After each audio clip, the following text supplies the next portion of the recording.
Salam untuk kita semuanya, berjumpa lagi dengan saya di channel Aritela Tutorial, tempat kita untuk berbagi informasi seputar informasi pendidikan dan informasi guru, serta informasi lain yang ada hubungannya dengan pendidikan dan guru.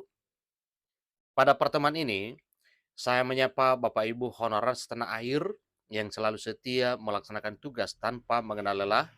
Saya yakin bahwa Bapak Ibu honorer selalu dalam keadaan sehat walafiat. Pada pertemuan kali ini ada satu informasi penting yang perlu saya sarankan kepada seluruh Bapak Ibu honorer terkait dengan informasi pengangkatan honorer menjadi aparatur sipil negara yang mana sesuai dengan informasi bahwa semua honorer yang telah terdaftar dalam database BKN yang pendataannya telah dilakukan pada tahun 2022 tahun lalu ditambah dengan pendataan yang diberi kesempatan untuk mengupload SPTJM pada bulan Maret 2023 dari semua informasi yang berasal dari berbagai sumber media informasi juga mencatat hal yang sama. Nah, ini berarti bahwa tidak diragukan informasi tersebut bahwa memang honorer semuanya diangkat menjadi aparatur sipil negara. Salah satu media juga mencatat bahwa jadi ASN otomatis, artinya semua honorer ini diangkat menjadi ASN secara otomatis. Maka dengan sendirinya perjalanan honorer berakhir. Ini informasi terkini Bapak Ibu per Jumat 14 Juli 2023 yang dimuat oleh Sinergi Papers. Nah Bapak Ibu terkait dengan informasi ini, simak sampai selesai, jangan ketinggalan informasi. Dan bagi Bapak Ibu yang sedang menonton, demikian dengan Bapak Ibu yang mungkin baru menemukan informasi melalui channel ini, jangan lupa tekan tombol subscribe dan nyalakan tombol notifikasinya supaya semua informasi yang disalurkan melalui channel ini selalu update di layar Bapak Ibu. Tanpa basa-basi lagi langsung pada informasinya. Kisah honorer akhirnya menemui titik terang melalui kebijakan Menteri Pendangunan Aparatur Negara dan Reformasi Birokrasi, dalam hal ini Menteri Pan-RB Abdullah Azwar Anas, yang penuh kejelasan, yakni tak akan ada lagi pemutusan hubungan kerja atau tidak ada lagi PHK massal yang menghantui seluruh honorer di negeri ini. Dalam menangani masalah ini, pemerintah melalui Kementerian Pendangunan Aparatur Negara dan Reformasi Birokrasi Kemenpan RB telah merancang solusi cemerlang dengan mengangkat 2,3 juta honorer menjadi pegawai pemerintah dengan perjanjian kerja atau semua honorer yang telah terdaftar dalam database BKN yang jumlahnya 2,3 juta sekian honorer, maka akan diangkat menjadi P3K paruh waktu. Akhir-akhir ini memang beredar informasi secara publik dan bukan lagi rahasia ya, tetapi ini menjadi isu publik bahwa memang semua honorer ini nantinya diangkat menjadi status ASN. Hanya bedanya yaitu ASN full waktu dan ASN paruh waktu. Nah, tentunya ini adalah satu langkah yang dilakukan oleh pemerintah untuk mencatat dan mengangkat seluruh honorer menjadi aparatur sipil negara ini.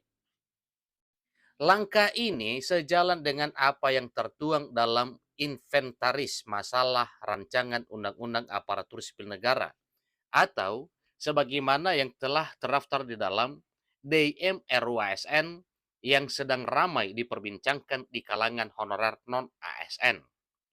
Nah, Bapak Ibu tentunya yang kita kendaki di sini sebagaimana dan apa yang telah dipublikasikan terkait dengan informasi pengangkatan ini supaya bisa menjadi kenyataan agar para honorer benar-benar bahagia di tahun 2023 tahun ini. Mengingat statusnya berubah dan dialihkan dari honorer menjadi ASN. Rencana penghapusan status honorer ini merujuk pada surat edaran Menteri Pendangunan Aparatur Negara dan Reformasi Birokrasi Menpan RB dengan nomor B-185-M.SM.02.03 tentang status kepegawaian di lingkungan instansi pemerintah pusat dan pemerintah daerah yang terbit pada tanggal 31 Mei 2022 yang lalu. Jadi hal ini Bapak Ibu, ini benar-benar membuat para honorer gembira sebenarnya kalau memang semuanya diangkat menjadi aparatur sipil negara. Dengan sendirinya juga bahwa penghapusan honorer dimaksud itu tidak bakal ada Tapi yang dimaksud di sini adalah penghapusan status, artinya semua status honorer itu diangkat menjadi ASN. Dalam surat edaran tersebut dijelaskan bahwa berdasarkan Undang-Undang Nomor 5 Tahun 2014 tentang aparatur sipil negara, ASN terdiri dari dua jenis, yakni pegawai negeri sipil atau PNS dan pegawai pemerintah dengan perjanjian kerja atau P3K. Itulah status kepegawaian yang ada, yaitu PNS dan P3K. Selain itu juga terdapat pula ketentuan dalam peraturan pemerintah atau PP nomor 49 tahun 2018 tentang manajemen pegawai pemerintah dengan perjanjian kerja atau tentang manajemen P3K yang disebutkan dalam surat edaran tersebut.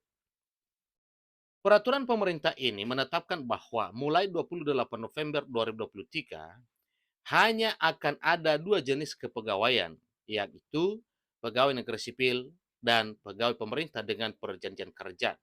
Hanya dikenal ada PNS dan P3K saja tanpa ada status honorer. Kenapa? Karena memang honorer sudah dialihstatuskan menjadi ASN. Sebelumnya, Menteri Anas telah mengungkapkan hasil pendataan dan validasi terbaru mengenai jumlah tenaga honorer non-ASN, di mana tercatat sebanyak 2,3 juta tenaga non-ASN sebagai data dasar. Ingat Bapak Ibu ya, honorer yang telah terdaftar dalam database BKN yang jumlahnya 2,3 juta sekian, datanya itu dijadikan sebagai data dasar dalam hal pertimbangan-pertimbangan untuk pengambilan keputusan oleh pemerintah dalam hal pengangkatan menjadi aparatur sipil negara. Namun, solusi yang ditawarkan oleh pemerintah untuk mengatasi masalah honorer agar tak terjadi PHK massal ternyata tak sepenuhnya memenuhi harapan. Karena memang ada juga yang tidak bisa terakomodir sebagaimana yang telah disebutkan tadinya.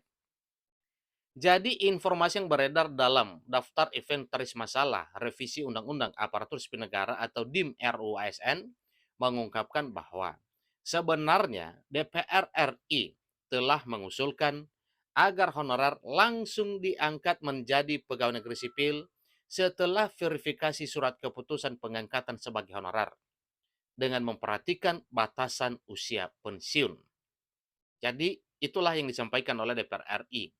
Terutama yang getol di sini adalah dari Komisi 2 DPR RI, Komisi 9, Komisi 10, dan komisi lain juga akan menyuarakan demikian. Namun pemerintah mengusulkan agar hal tersebut diatur dalam ketentuan peralihan, di mana tenaga honorer dan sebutan lainnya dapat diselesaikan menjadi P3K paruh waktu. Namun apabila terdapat kebutuhan untuk P3K penuh waktu, instansi akan melakukan seleksi dengan memberikan prioritas kepada P3K paruh waktu. Terdapat dugaan pula bahwa gaji yang akan diterima oleh P3K paruh waktu tak akan sebanding dengan gaji P3K seperti biasanya. Namun apakah wacana mengenai P3K paruh waktu ini benar-benar memiliki keabsahan atau hanya sekedar istilah baru yang sedang mencuri perhatian di tengah masyarakat?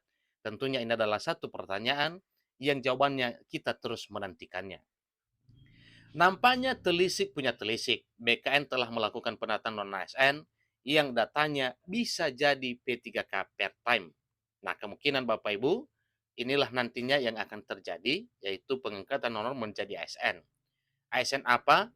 Penuh waktukah? Ataupun paruh waktu? Tentunya itu tergantung keputusan pemerintah. Demikian informasinya, sampai ketemu pada informasi berikutnya. Terima kasih.